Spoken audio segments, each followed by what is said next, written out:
So it's Monday. I'm in Lisbon in my hotel room, and I am checking out of my hotel room today. I have my backpack and luggage all packed. I was hoping to start my Camino today, but I ran into some issues with my luggage. And that is because the stuff that I need for my pilgrimage is very different than the stuff that I'm going to need once I get to India. And so I have a carry-on with all the stuff that I need in India, and I was just going to use a luggage service to transport it up to my destination of my pilgrimage, which is in Spain. But I ran into some difficulties, so I thought I would at least tell you a little bit about the pilgrimage and to kind of explain some of the issues that I'm encountering. So first off, the pilgrimage I'm doing is called the Camino De Santiago, and there are multiple routes for this pilgrimage. The most popular being what's known as the French Way, and it starts in France, and then you walk basically across the entire length of Spain to get to the Cathedral Compostelo, which is in Galicia, Spain. And that's all of the routes end at that cathedral. That's the destination. So that's where I'm headed as well. So I'm taking the route that's known as the Portuguese Way, which is I believe that like the second most popular route. However, most people that take the Portuguese Way start in the city of Porto and not in Lisbon. So to kind of give you some idea, and I don't have all these numbers exactly right, so these are all just estimates from what I remember from my guidebook, but there are like 150,000 people that take the French Way every year, and the infrastructure is really well built out. There's always places to stay along the way. There's always little cafes and restaurants to eat. Most people speak English. You're always going to encounter more pilgrims as you walk along your pilgrimage. And it's really well marked the entire way. And there are places to stop and get clean water the whole way. Whereas in the Portuguese Way, if I remember correctly, there are about 22,000 people that take the Portuguese Way, but only about 2,000 of them actually start in Lisbon. Most of them start in Porto. And I was going to start my pilgrimage in Lisbon anyway, mostly because I have the time to, and I kind of wanted to mimic as much as I could at the distance of the French Way as I could get. If I start in Porto, it's literally about half the distance of the pilgrimage from starting in Lisbon. Where if you start in Lisbon, it's a little bit closer to the length of the French Way. And I do intend to come back and do the French Way at some point in the future. I don't know when, but sometime I do want to do the French Way. It's actually the French Way that makes me want to do the Camino to begin with. And so I'm starting with the Portuguese Way, but the French Way is really like my goal. So anyway, so I was trying to kind of mimic the same distance, but because not as many pilgrims start in Lisbon, the infrastructure is just not as well built out. I was finding it difficult to find accommodations off stage, and the stages are essentially, they expect you to do, well, not expect, but the idea is that you do one stage per day, and so at the end of each stage there's usually a known accommodation for pilgrims, and on the French Way and on some of the other routes there are plenty of places to stay off stage, whereas because not as many people travel from Lisbon there just isn't as many places, like accommodations to stay. I mean, other than like an actual hotel or a different hostel, you know, the places for pilgrims specifically they're just not as readily available. And so I was kind of having a challenge finding accommodations that wasn't a hotel. And I was trying, you know, obviously I'm trying to keep it on a budget, trying to keep my pay you know, as little as I can. And so to kind of give you an idea, the albergues, which is what the pilgrims usually stay in, the public albergues, they're for pilgrims specifically, and you have to actually show your pilgrim's passport in order to be able to stay in them. And they are about 10 euros a night in order to stay there, whereas in like a hotel would be, you know, upwards of 100 euros. And so it's significantly different costs to stay in a hotel versus the albergues. And so I was kind of struggling figuring out accommodations, but then also because the infrastructure isn't as well built out, there are these luggage services that will take your luggage, you know, from stage to stage if you don't want to carry your backpack and you just want to walk it. And I was just going to have the luggage service take my luggage, my carry-on that I brought with all of my stuff for India, just up to the cathedral for me, so that it's there ready, waiting for me when I get there.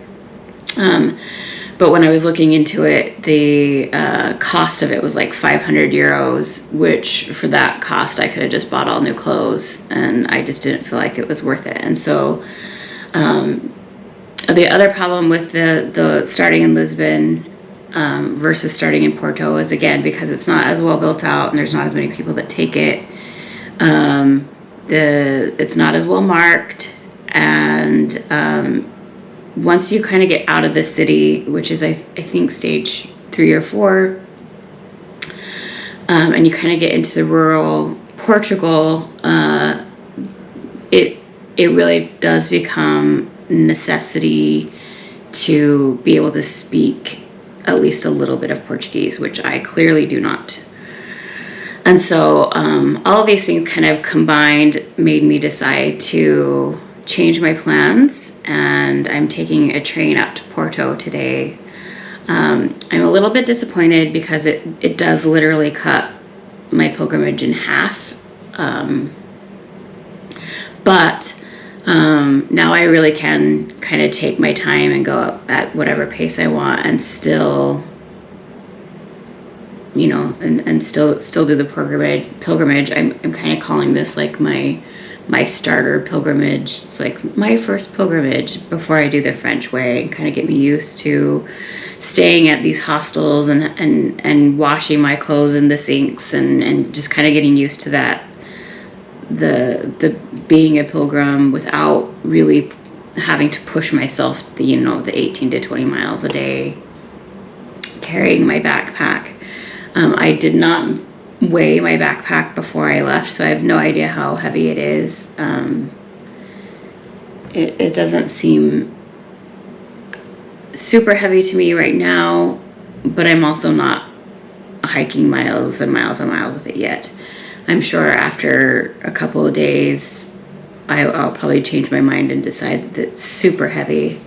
Most people seem to start dumping stuff out of their backpacks on day 3 or 4.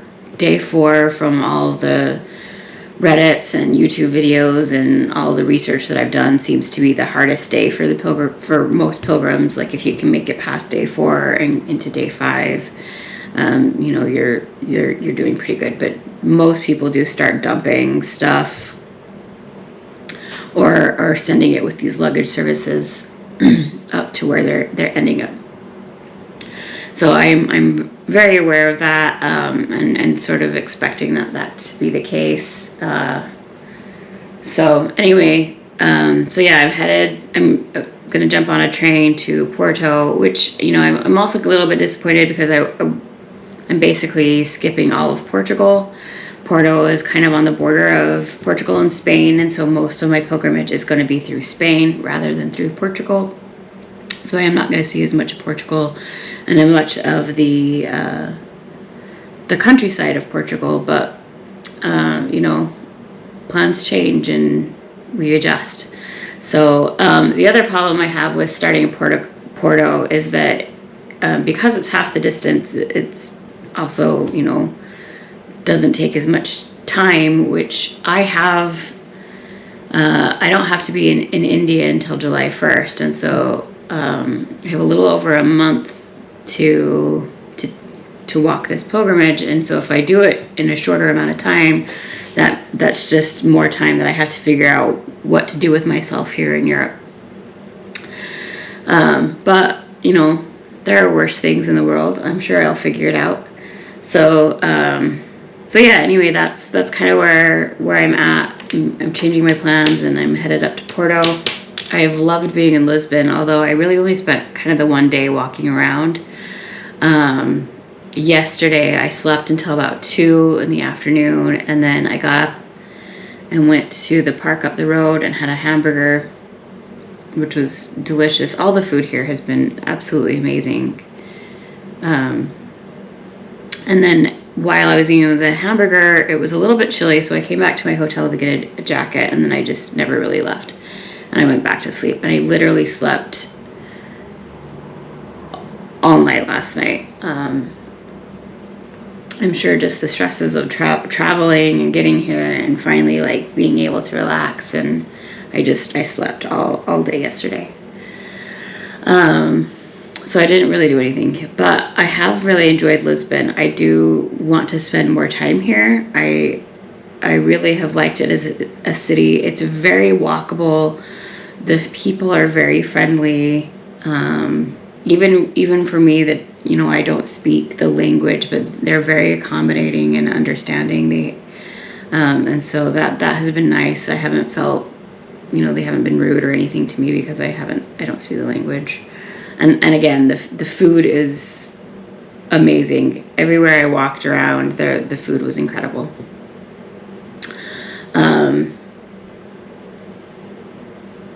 So yeah, that's where I'm at today. I probably will start my pilgrimage Tuesday or Wednesday. I kind of want to get myself oriented in Porto and figure out what to do with my luggage.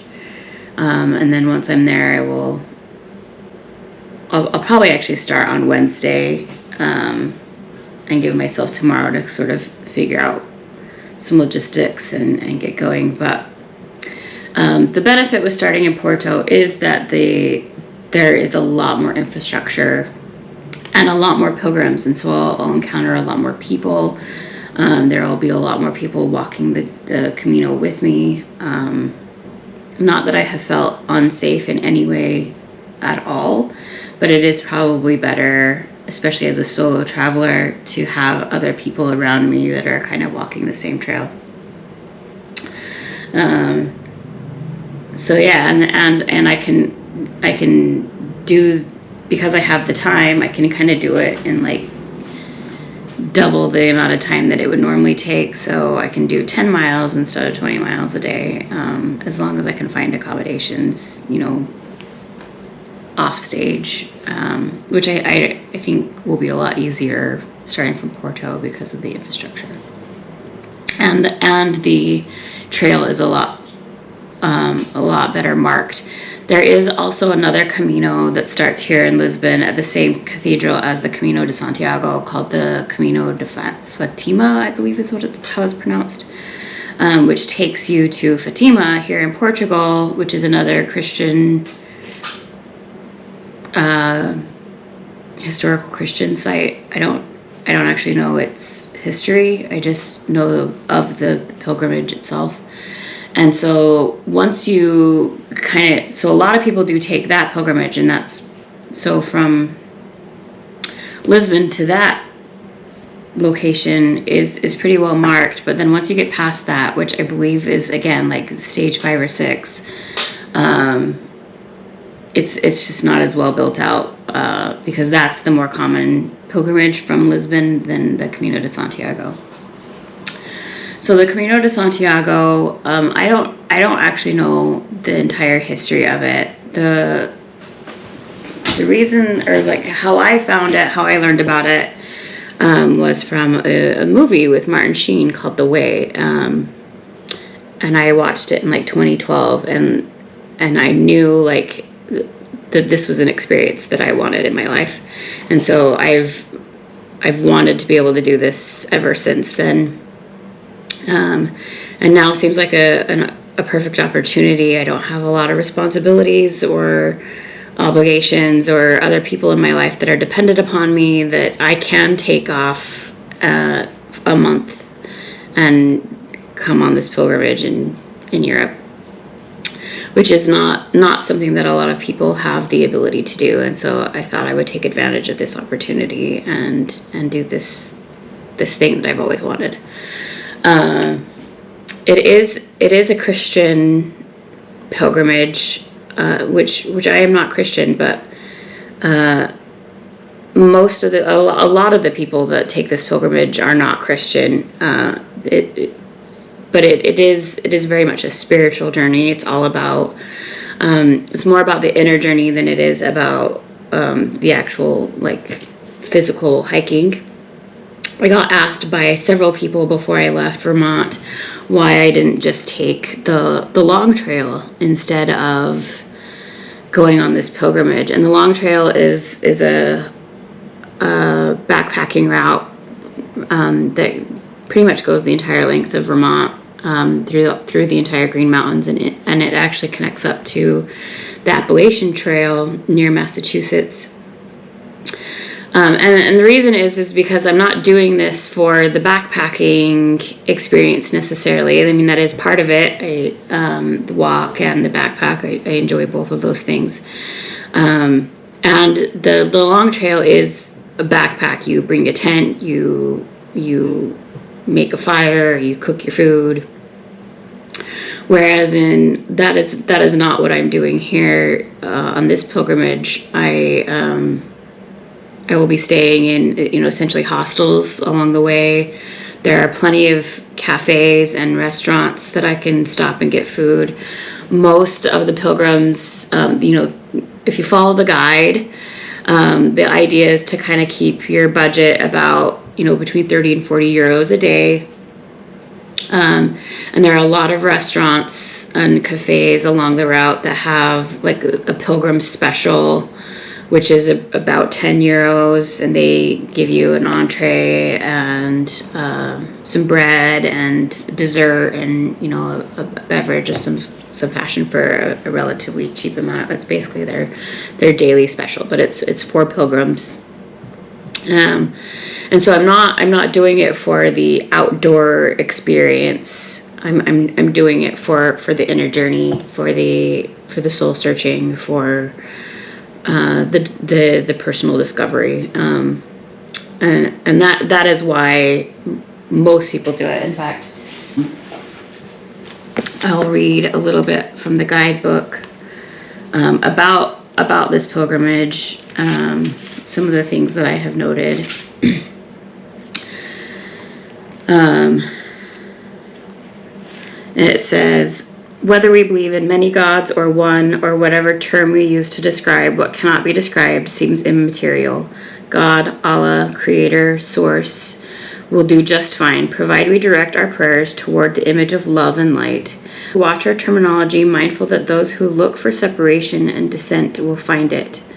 But those who seek the truth are unified, and a unified purpose will find that also.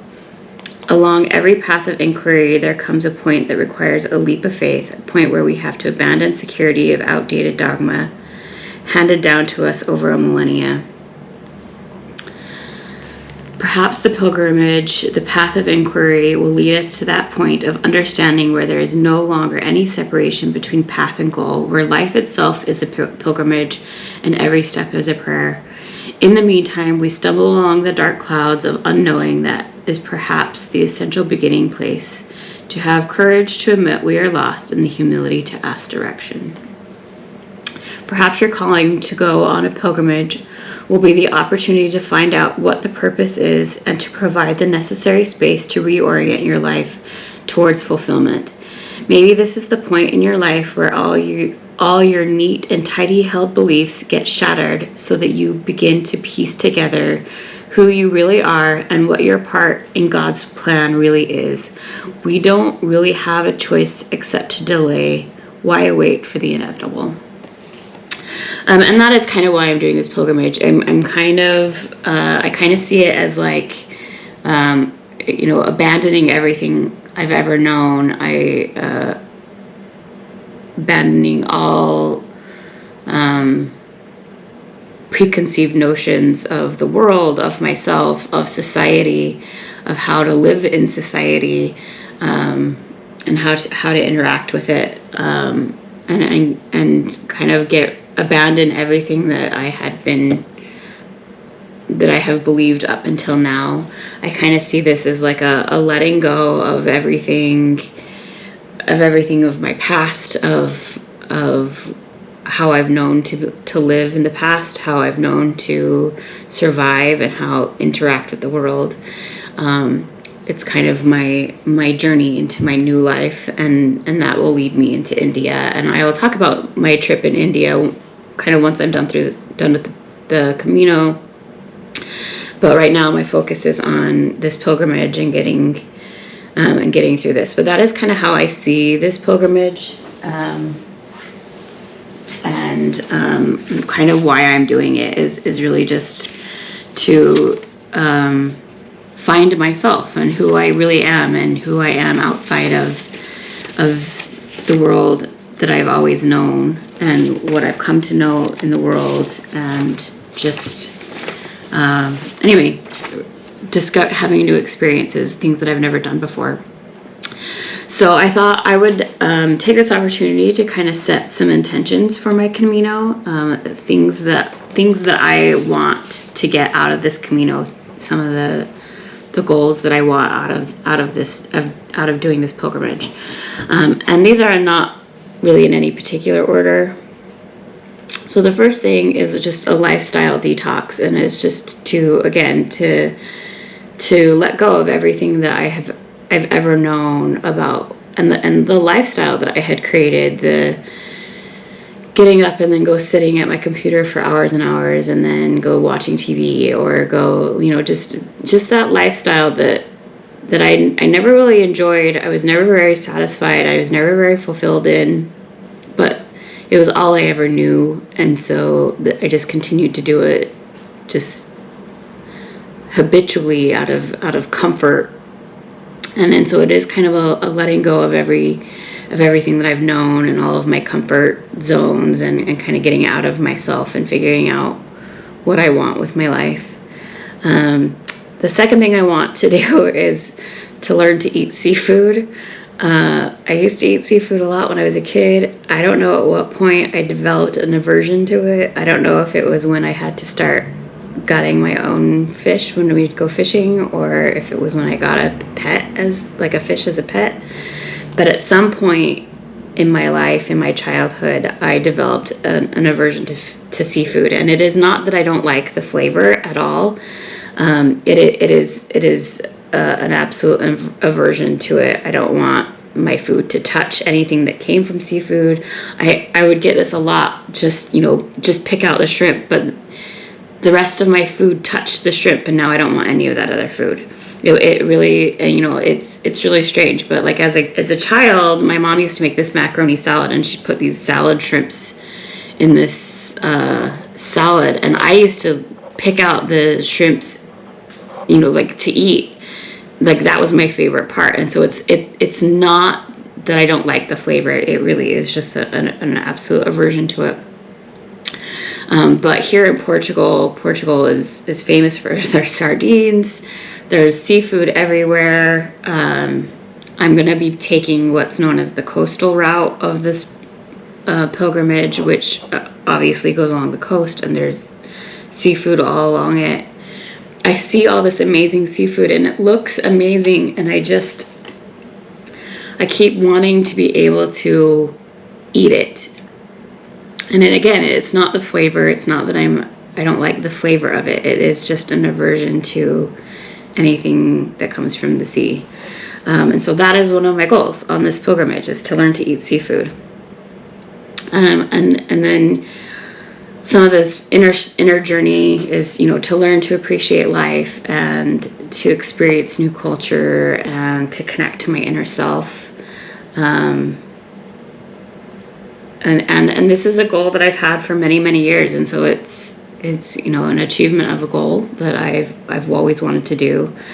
And part of this is also learning to be secure with myself. Kind of no matter where I am, that I will be fine and safe because I'm confident in myself, and I can get around and I can navigate and I can interact with the world on my own and be safe and secure on my own. And that is a very important part of this pilgrimage. We get so dependent upon having someone else around us, and the need for that security and that stability of having another person with us. And so some of this pilgrimage is learning to be secure within myself, and that security allows me the ability to kind of go outside of my comfort zones and to travel more and to do more things that I've kind of always been afraid to do because I was on my own, or because there was nobody that wanted to do them with me. And so now, that's part of this is learning to be safe and secure within myself, that I can go off on an adventure on my own, and I don't necessarily need the stability and security of another person there with me. And just to kind of reset everything that I've learned about culture and about life. It's just like a cultural reset of my cultural wiring, and how I was raised and how I was brought up in the society that I was raised in. I was surprised at the cultural shock that I got when I moved to Vermont. It was bigger than I expected it to be. And so I can only imagine that coming to a foreign country and in a language I don't speak, and interacting with a bunch of people that I've never, that live very differently than I do, will only be more of a cultural shock for me. And so I do kind of just want to reset the cultural wiring that I have developed over the years, and kind of just start over and refresh and see the world differently.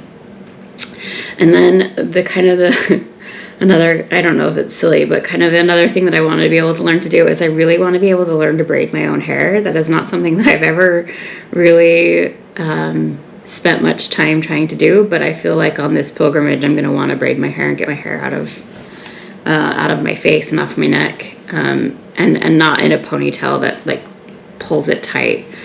And so that is a goal of mine, is to be able to learn to braid my own hair while I go on this pilgrimage. So those are kind of my Camino intentions, and what I want to get out of this Camino, and why I'm doing this. So something else that I wanted to get out of this Camino was the learning to let go of the life and the culture that I've come to know, but also learning to let go of materialism and consumerism. I have found, as I've been preparing for this Camino, that my things, my physical material things that I own have become a burden, that now it's something that I have to figure out what to do with, that is just sitting there unused, and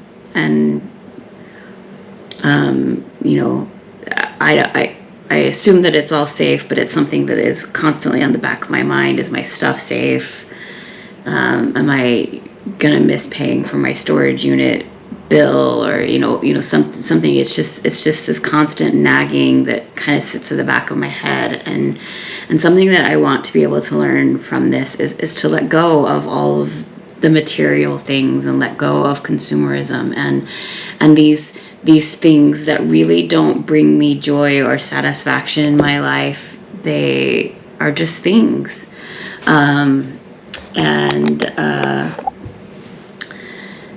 And so that's something that's become really important to me to let go of, all these things that have become a burden to me as I've moved to Vermont, that I had to figure out how to get all my stuff to Vermont. And as I, stayed in Vermont or contemplated where to go, beyond there, all these things they're just, it's something that you have to deal with, that it's now I'm seeing it as a burden, as a stress on something that I have to deal with in my life. And so to be able to let go of that, and it really wasn't bringing me satisfaction or joy. It was just stuff, and it was almost like, oh, the stuff I have isn't bringing me joy, so I better buy more stuff, and this new stuff will bring me joy, or the new latest trend, or the newest clothes, or whatever, and I've never been much of a shopper, but there is that element of, like, I have to have the latest and greatest, or I have to have things are going to bring me satisfaction, things are going to bring me fulfillment in my life, and that it doesn't.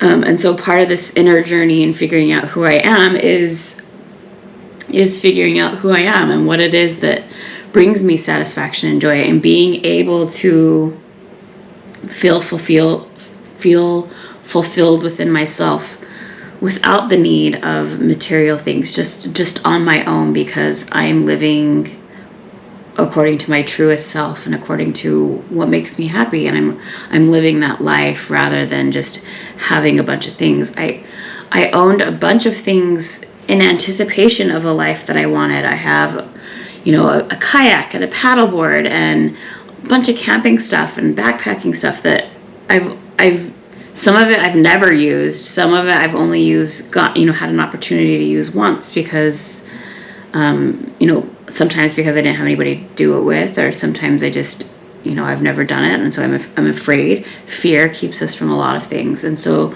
being able to let go of our material things is really important to me as part of this Camino, and being able to see what it is that I really do need in life versus the things that are just I want. I'm going to be in Europe for a month and then in India for 2 months. And so anything I purchase, any souvenir or anything that I get, I have to carry on my back for 3 months. And so it really has to be something really worthwhile in order for me to be able to do that. And so it really has allowed me to kind of assess what really is important to me. If all you're doing is living for a paycheck, then all you're going to get out of life is a paycheck. And that was where I was. And all I was getting out of life was a paycheck. And I wasn't getting the experiences that I wanted. And I wasn't getting the satisfaction that I wanted. And I wasn't able to do any of the things that I had wanted to be able to do kind of my whole life. One of the things that when I started dating my ex-husband, and part of the reason I started dating him was he would talk about his travels to China and to Europe and his backpacking trips and mountain biking and camping and all of these things that he did. And I thought that he was the type of person that did those things or wanted those things in his life. And it was really disheartening and unsatisfying to me when we never did any of those things, and that was not something that we incorporated into our life. And I often would try to incorporate camping, but was often met with discord or tension as a result. And so oftentimes I would just give up on my idea or on my dreams and desires of being more outdoorsy than I had been. And so that is something that I had wanted when I started dating him, and that, now that we're divorced, that I really do want to bring into my life and incorporate into my life. And part of my problem was that I was dependent upon him to provide me those experiences, rather than just going and having those experiences. And so that again is something that I want to be able to provide for myself, is these kinds of experiences that I've always wanted, and I've always wanted to be able to have, that I've never had, or I've had very, very little of. And I want to make that my life, and what the life that I lead going forward, and make that a big part of my life, and make that a priority, and not just something you do on a, when you have the time. I want my life to be an adventure, and be outdoors, and be outside, and be active, and that's what I want to create for myself. And so that is another thing that I'm trying to accomplish with this pilgrimage, is bringing more adventure and activity into my life, and letting go of physical things that don't bring me that don't bring me that satisfaction, that don't bring me that joy. And I'm no longer living for a paycheck, and I am instead living for joy. And so if I live for joy, then what I will bring into my life is joy. And that is what I'm trying to do. And just being able to let go of some of these material things that have only just become a bigger burden and a bigger weight to bear over the last few years, and especially as I've been preparing for this Camino. So that is an important part of this entire journey, and just changing my life, and changing how I live my life, and changing the things that I do with my life, and making space for the things that are important to me, and not just make them an ancillary one-off, but make them my life. Make physical activity my life, make adventure my life, rather than just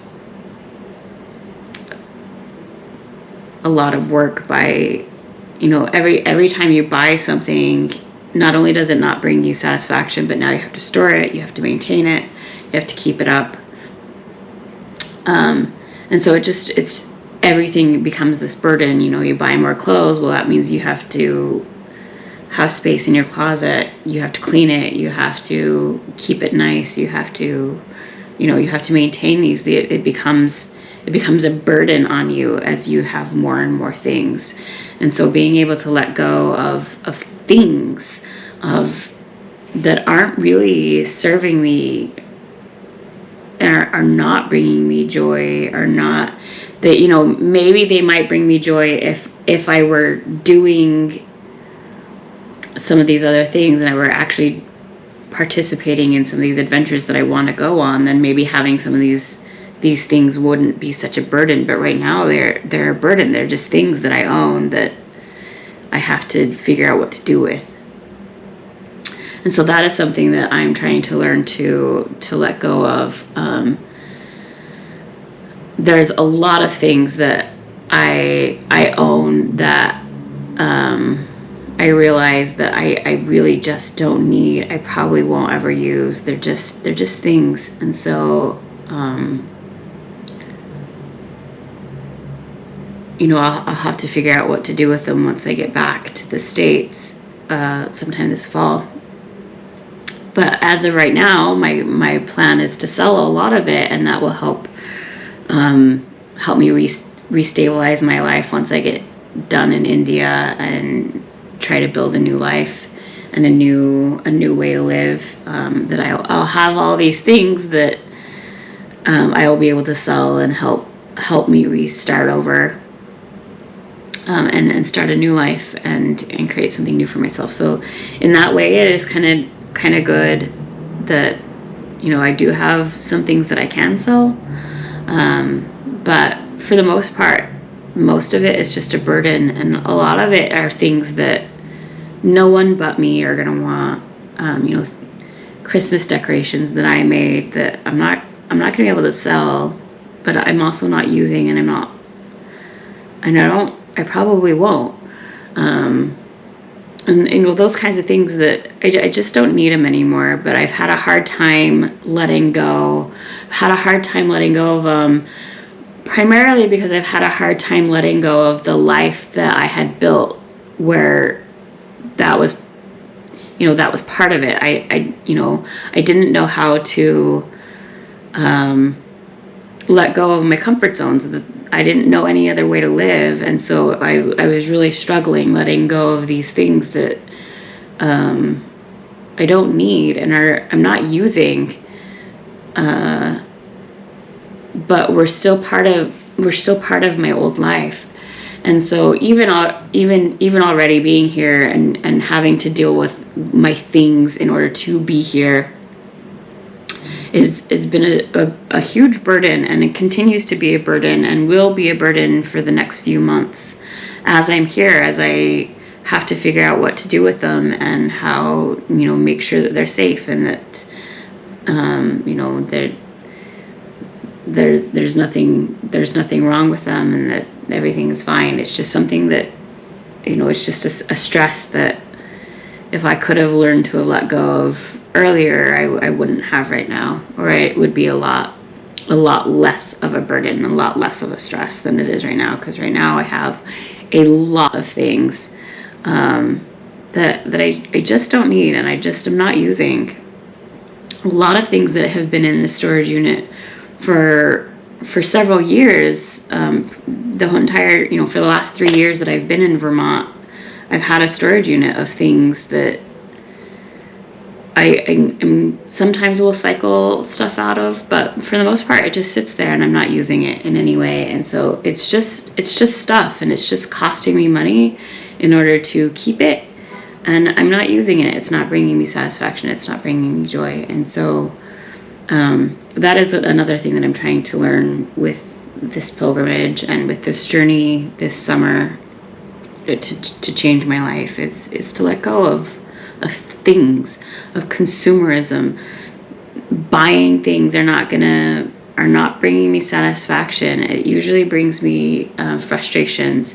Having the cutest house and the best decorated, you know, whatever is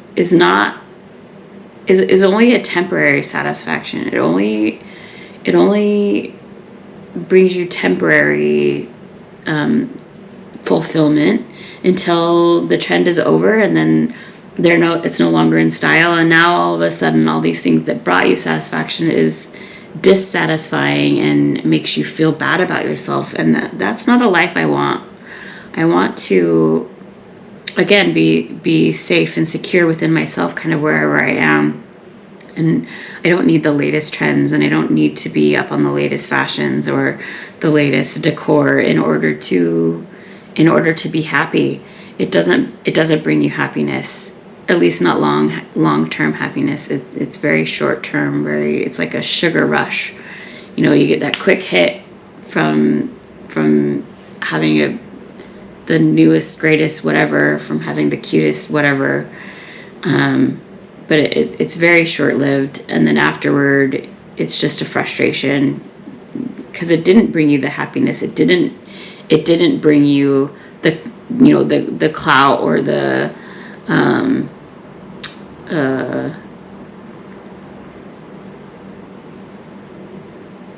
I don't know, the satisfaction that you want. And I think a lot of that is because most of the time we do these things in order to get validation and approval from other people. And we don't always get that validation and approval from other people. People have different styles, people have different priorities. And so, you know, we get our house all decorated and have people over, and, you know, they don't like it. And now all of a sudden this thing that we were hoping would bring us satisfaction and joy because we were going to get approval from someone else is actually making you feel lesser or inferior in some way. And that's, you know, not something that I want to bring into my life. Those kinds of things don't make people lesser or inferior, and it doesn't bring you clout. And I'm really trying hard not to seek validation and approval from other people. Other people have different priorities, and other people have different needs, and the things that other people like are different from mine. And so to try to seek validation from someone else, it is almost a guaranteed that you're going to fail, because everybody is different. And so that's part of this is this inner journey is figuring out who you really are, what's really important to you outside of anybody else's opinions, outside of what the world thinks. And like, this is what I believe, and this is what I like, and it doesn't really matter to me what other people like. They have the right to believe and like the things that they like, and that is their priority and their right to live their life their way, and just learning to live my life my way, without the need for approval of others, is another big part of this pilgrimage. So anyway, I just thought I would add, these are kinds of the thoughts that I've been having over the last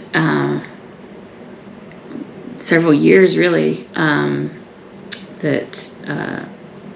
and I'm sure I'll have more as I go along, because I know I've missed some of the things, and I've missed explaining some of the reasons why I'm doing things, and I haven't fully explained myself. And so I'll try as best as I can over the next month. But those are the things that are important to me, is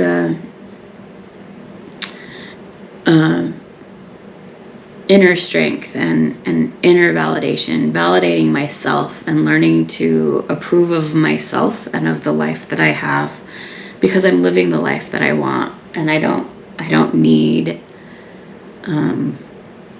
validation and approval from others in order to do it. And I'm almost guaranteed to not get it from some people, and only partial approval from others, and I don't care. They're allowed their opinions, and they're allowed to have their beliefs, and they're allowed those they have that right in their life, but that also means that I have that right myself, and I can have my own opinions, and I can have my own priorities, and I don't need them to align with other people in my life. And I find as I align my life to my own priorities and the things that are important to me, that the people that are not in alignment with those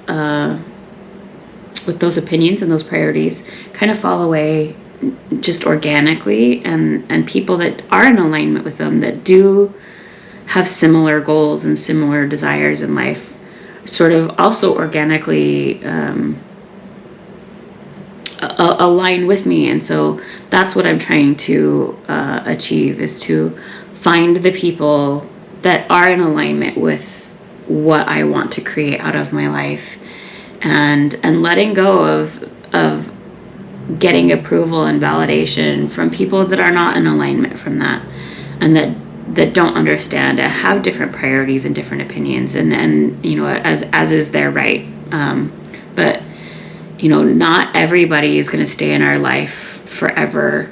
There's the saying of, some people are in our life for a day, some are in our life for a season, and some are in our life for a purpose, and some are in our life for our lives. And so learning to be able to see that as well, and see that some people are not supposed to be part of your life forever, and some people are not supposed to be some people were only brought into your life to teach you a lesson. Some people were only brought into your life to help you out in that moment, and then you'll never see them again.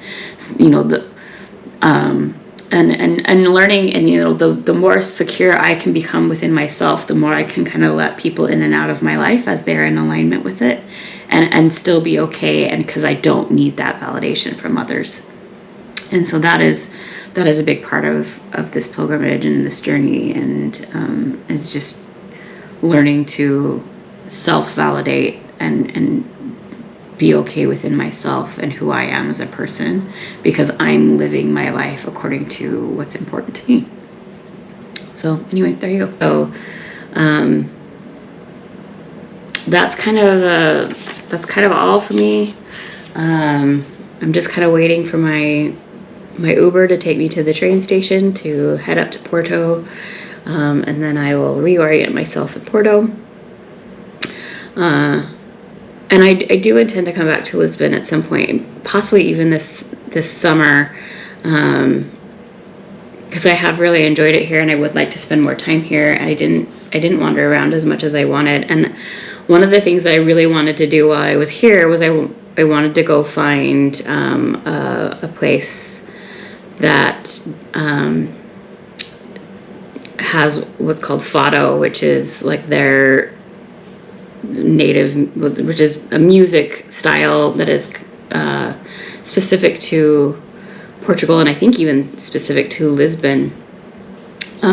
It's kind of like their version of blues. It's a very melancholy. I believe fado, if translates into like a longing. It's like this longing, nostalgic longing. I don't think that there's truly a word to describe it in English, but it's kind of this nostalgic longing for something, is kind of what it means. And so it's this kind of bluesy music that I wanted to go find. And the other thing that is interesting about it is that oftentimes, like if you go to a restaurant or a bar or whatever and they have fado music, it's almost kind of like karaoke, in that the patrons can just get up and sing and participate. And like some of the videos and things that I watched about it, it was almost like this call and response with the patrons. Like they take turns singing, and then they allow somebody else to take a turn, and I just really wanted to experience that. So that is something that I really want to come back and do. I am kind of planning on coming back through Lisbon on at the last leg of my journey, although I haven't totally planned that out yet. I kind of wanted to see how the summer went and kind of how much money I have at the end of it, before I plan it. But as of right now, I'm hoping to be able to come back to Lisbon and experience some of those things. So hopefully my journey here in Lisbon is not done, and I will be back here. But right now I'm headed to Porto. So that's kind of it. I don't really have anything else to add, but there's my update for today. I realized that my video from Saturday has not posted to YouTube yet. The internet has been really frustrating for me over here. And I don't know why. I don't know why I'm having struggles with connecting to the internet, but it has been a challenge getting internet connection kind of anywhere. Connected to Wi-Fi here at the hotel, or connected to like my cellular data signal. It doesn't really matter. I've struggled getting a good connection. So I don't know why. I'm hoping to be able to get better internet. So that's probably the only thing that I would really complain about is the frustrations that I've had with getting the internet connections. Anyway, yeah, that's my update for today. I will send another update tomorrow after I get to Porto and after I get settled, and I'll figure out what I'm doing and where I'm going, and yeah, I'll keep you updated.